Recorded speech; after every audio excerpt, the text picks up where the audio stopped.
안녕하세요. 울산의 삼산동 창조피부과 곽태훈 원장입니다. 오늘은 여러분들이 가장 궁금해하시는 리프팅 레이저에 대해서 제가 간단하게 말씀드려 보겠습니다. 리프팅 레이저는 원리는 딱 두 가지입니다. 고주파 레이저와 초음파 레이저가 다릅니다. 이 고주파 레이저나 초음파 레이저의 원리는 돼지고기나 돼지 껍데기를 이렇게 숯불 위에 놓고 굽게 되면 이게 수축을 하면서 익게 됩니다. 그러면 처음에는 고기 크기가 이만큼 되던 게 열을 받으면서 이게 수축되면서 익으면서 줄어들죠. 그 원리입니다. 피부 안쪽에 고주파를 넣어서 이 늘어진 피부를 이렇게 수축시키고 타이트닝 시키는 게 원리입니다. 고주파 레이저는 피부의 아주 깊은 층이 아닌 이 진피층 정도의 레이저가 들어가신다면 보면 되고, 반대로 초음파는 이 진피층보다는 훨씬 깊은 근막층에 들어가게 됩니다. 그래서 원리는 조금씩 차이가 있는데, 가장 좋은 거는 2단으로 이렇게 들어갈 수 있는 고주파 레이저와 초음파 레이저를 동시에 시술하는 게 훨씬 더 효과적이겠죠. 그래서 시술할 때는 이 초음파 레이저 더 깊이 근막까지 들어가는 레이저를 먼저 시술을 하고, 그 위에 진피층에 들어가는 이 고주파 레이저를 시술하게 되면 이 넓은 피부 안쪽을 다 커버할 수 있습니다. 그래서 시술 시에는 초음파 레이저를 먼저 시술하고 그 다음에 고주파 레이저를 시술하게 됩니다.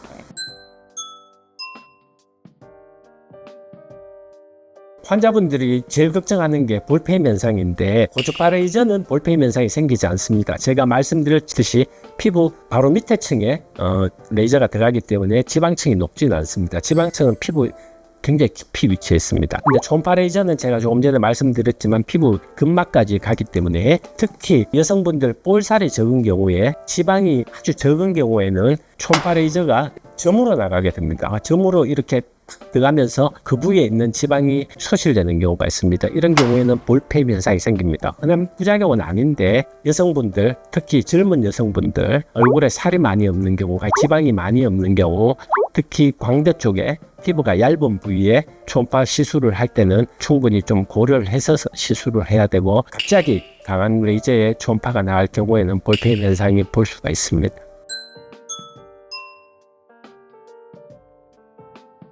볼페임 현상을 예방하고 싶은 거는, 제일 중요한 거는 레이저 시술하기 전에 그 시술하는 원장님과 상의를 해서 과연 내 얼굴이 초음파 레이저가 맞는지, 내 얼굴에서 초음파 레이저 시술을 했을 때 볼페임 현상이나 이런 부작용이 생길 가능성이 적은지를 반드시 확인하고 시술하시게 되면, 저 같은 경우에는 만약에 아주 볼에 살이 없고 지방이 적은 경우에는 이 초음파 레이저를 절대 권하지 않습니다. 근데 일부 병원에서는 원장이 얼굴도 보지 않고 피부 상태도 보지 않고 시술을 하는 경우도 있다고 제가 들었습니다. 이런 경우에는 볼페임 현상이나 부작용이 생길 수 있으니까 이걸 미리 사전에 예방하는 게 중요합니다. 일단 볼페임 현상이 생기면 그 다음에 돌아오지 않습니다. 그 부위는 지방 이식을 하든가 아니면 필러로 채우든가 하셔야 되니까, 시술 받기 전에 내가 받는 리프팅 레이저가 고주파인지 초음파인지, 이 내 얼굴에 초음파나 고주파가 맞는지, 그것을 충분히 원장님과 상의를 하고 본인이 결정해서 잘 판단하셔야지 부작용을 줄일 수 있습니다. 시술하시기 전에 충분히 상담 후에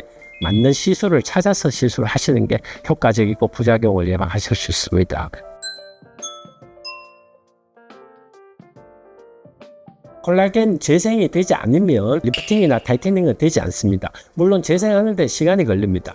2달, 3개월 정도의 시간 여유를 갖고, 그래서 리프팅 레이저를 하고 나서 즉각적인 효과는 환자분들에 따라서 조금 다르긴 다른데, 피부가 약간 쪼여진다는 그런 느낌이 든다고 하십니다. 환자분들도 시술 후에 몇 달 후에 병원에 방문하시면 그런 느낌이 든다고 말씀을 하십니다. 그래서 콜라겐이 재생되는 것은 틀림없습니다. 2000년대 초반부터 서머지라는 레이저가 리프팅 레이저의 원조입니다. 고주파 레이저인데, 그 이후로 이제 울세라가 나왔고 소프트 웨이브가 나왔습니다. 그리고 요즘은 많이 쓰는 이제 올리조 X라는 레이저가 있습니다. 이건 한국에서 만든 제품인데 서마지를 카피한 제품이라고 보시면 됩니다. 그런데 서마지는 사실 비용이 되게 비쌉니다. 이런 시술에 몇백만 원 듭니다.